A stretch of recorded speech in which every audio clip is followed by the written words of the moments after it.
I've unscrewed the cooler, and here we go. Here's your cooling system. Put it on the side, and here's your CPU.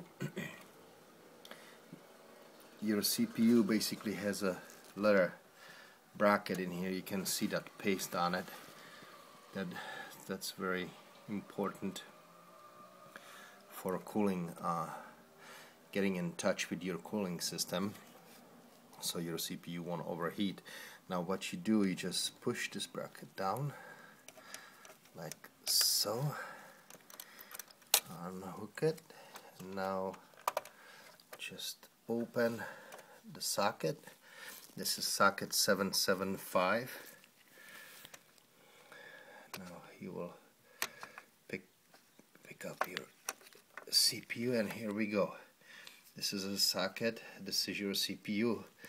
Just to let you know, when you're putting in CPU, I don't know if you can see that letter arrow where my thumb is. You will match that arrow with your socket right there. These pins are very delicate, so make sure none of them will get